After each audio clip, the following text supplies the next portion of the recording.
What's going on, guys? Andrew Piluk Hockey here. I am back with another video, and since the NHL trade deadline is always such an awesome event for hockey fans, and I mean sports fans like a good trade deadline, I want to keep making videos on that kind of thing. So every once in a while, leading up to the trade deadline, or probably more than once a week, you're going to get an NHL trade deadline type of video because they are fun. So we're going to be looking at teams that I believe will be buyers and sellers at the trade deadline, and of course, it's Sunday, February 11th, so this could change at any point. The points could change, everything like that. So if you're watching this on the 11th, cool.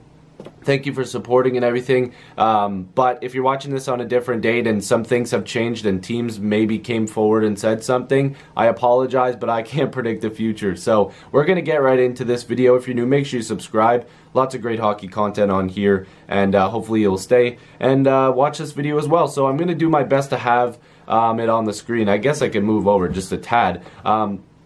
To show you what I'll be looking at, because I have it on my phone, some notes and looking at standings and stuff like that. So we're just going to make this a discussion type of video like we usually do. I thought we'd look at the West first, and it's looking like when it comes to buyers and sellers at the NHL trade deadline. I hope I mentioned that. I feel like I went through the whole thing. But yeah, we're going to be looking at buyers and sellers towards the deadline here.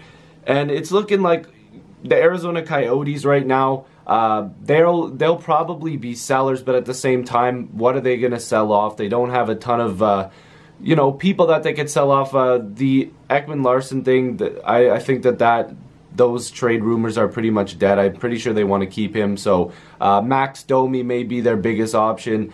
They've already removed Declare from their roster, of course, with the trade a while back. But Domi may be their most interesting piece that gets moved. So I'd imagine the Coyotes are a seller.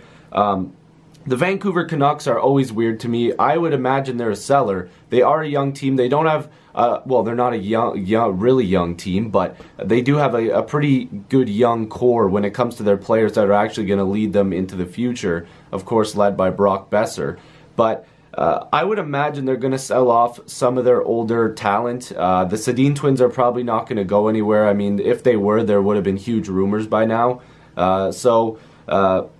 I would imagine they'll be sellers with some of their lower end, well, not lower end, but they're offensive guys that are, nearing the end of their career when it comes to putting up a lot of points, because otherwise the Vancouver Canucks would probably hold on to them because they're gonna get better in the next couple of years. So I'd imagine they're a seller. The Edmonton Oilers, apparently Talbot still thinks they're making the playoffs. I can't imagine they're going to now. What are they going to sell off? They're going to have to move some pieces. Maroon has been discussed. What was it? Letestu, I think, has been discussed. I'm not even sure what else they can really put forth. Cassian, is he even in the trade rumors? I know Edmonton fans probably don't want to hear it, but they're probably going to be a seller. Chicago, I feel like they still feel like they can make it.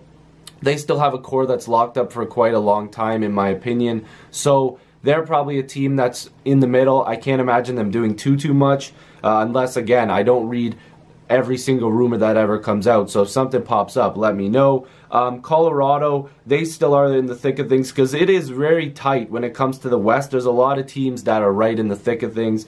Colorado, I'd put them in the boat of them being in the middle. I'm not sure they want to buy because they're going to want to hold on to some of their pieces for the future. And I'm not sure with McKinnon being out if they're or with the time that McKinnon is out versus the time that he's with the team going forward, I don't think that they're going to want to give up too much because they're going to want to keep their team, their core intact for the future. I hope that it's not a one-time thing with Colorado. Hopefully they can, with the new chemistry they formed, go into the future as a good team. So I'm imagining they're in the middle of things.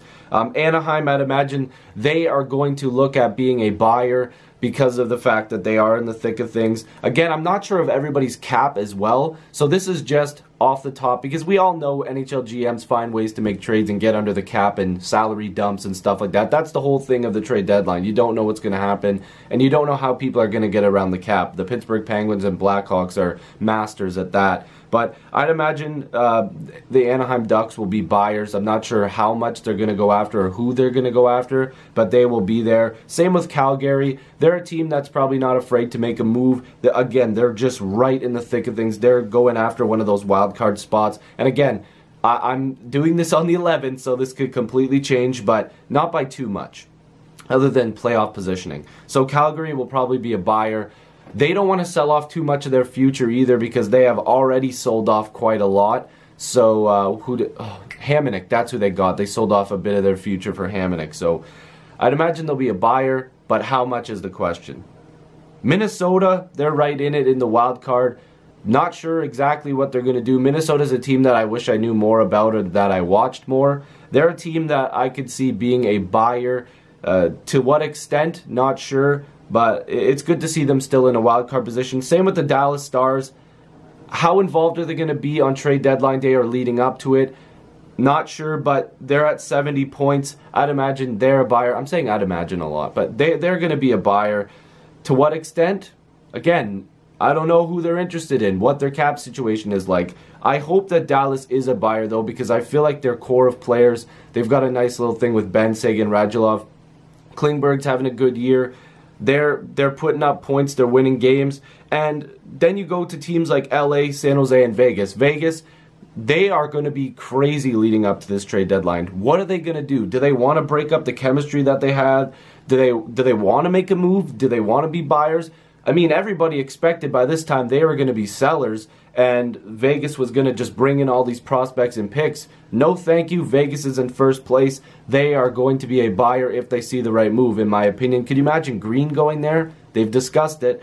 San Jose and LA, those are teams where I've read rumors where both of them have been linked to Rick Nash. I'm not sure if both of those are true, but they'll be buyers because of the fact that this is such a tight race. They're going to want to boost up as much as they can to stay in those positions. They're going to want to stay right where they are, or if not, move up, of course. And, I mean, they're not going to catch Vegas, in my opinion, but they want to be buyers to lock into their position. Then you look at Nashville, Winnipeg, and St. Louis. They're also teams that are all going to be buyers. Nashville has been linked to Rick Nash. Nash. Sorry, that's just a joke I keep making up, but that I keep seeing, not that I made up. Geez, I'm losing it. Winnipeg will be... Winnipeg's tough for me. I don't know. Are they going to buy Winnipeg Jets fans? Do you know if they're going to be buyers? That's possible because they are playing really good, but I'm wondering if they really want to sell off anything, or if they want to sell off their future, I guess, for the now. I would imagine no. I think that they'll stay put. St. Louis, they should be a buyer in my opinion. I really like the team. Would they dangle Fabry even though he's probably a piece that they'll want to keep in the future? I don't know. He's been injured all year. Do they feel like, oh, you know, we don't need him? I mean, no disrespect to Fabry or the Blues, but they're really good. I wonder if they start to dangle some of this young talent at teams and say, hey, listen, we're trying to win now. We got a good team. So that's the West, what it's looking like. The East is going to be a little bit more of a quick discussion because it's kind of like one of those things where teams are just running away and you're kind of seeing what teams are going to make moves. Buffalo, and sorry, just one last thing on the West. The reason why the East is a little bit easier to discuss is because, like I said, the West is tight. There's a lot of teams that are still in it, whereas with the East, I don't think that it's that much of a race. Buffalo is a seller. Evander Kane, he's going to be gone. I don't think that they're going to want to hold on to him because they're going to want to get his value. Ottawa, they've already been in a ton of trade discussions. By the time you watch this video, maybe somebody's been traded from either one of those teams. So they're sellers. Montreal, they've got to be sellers. They've been in trade deadline rumors the whole time with Pacioretty and even Price. And the only guy that really seems to be a lock is Gallagher at this point. So, I mean, anybody could be gone from that team. Drouin probably is staying too, obviously. Those guys are definitely sellers in my opinion. Detroit has got to be a seller. They're near the bottom. They're not in the race anymore in my opinion. They shouldn't try to be in the race anymore. They could probably sell off some talent for prospects or picks or whatever they want to do, but a lot of these teams near the bottom that I just mentioned, if they're not sellers, something's going wrong. They've got pieces that they can move and they could get fair value back for. Florida apparently seems like they're still going after a spot. They shouldn't either. They should be a team that's selling. Who they could sell at this point, I'm not sure. I know that they've got a pretty good core and they could possibly be a team that could get way better next year, depending on how they click. So I would imagine them to stay put unless they sell off a couple of their older talent that they might not want to keep.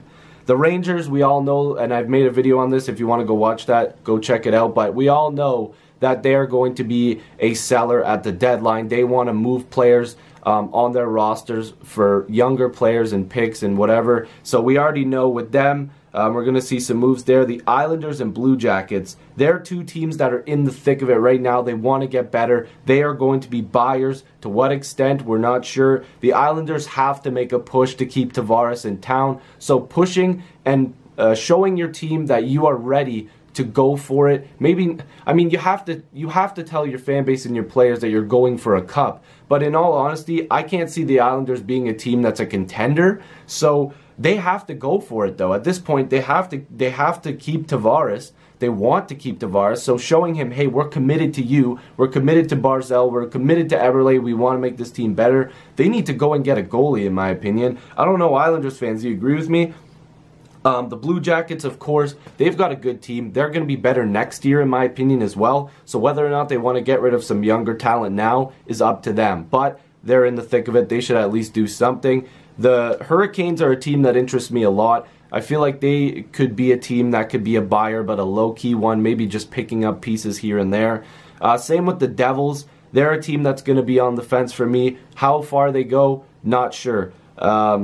Toronto, we've heard rumors. They're in the thick of things, of course, being locked in their position pretty much in the Atlantic Division. As a Leaf fan, it'll be cool to see what they do. JVR, Bozak, Komarov are all guys that are on expiring contracts. Soshnikov, Levo asking to leave. Matt Martin, so many question marks. We'll have to see what they do. Babcock hinted that at the fact that he wanted certain players, and he said that Lou Lamoriello and the people that need to know, no. So let's see what happens there. Lou Lamoriello doesn't seem like he wants to move a lot of pieces because he said JVR isn't available. I'd like to keep him for a playoff push, but Bozak and Komarov, in my opinion, are pieces you can move along with Martin, Soshnikov, and Levo, unfortunately.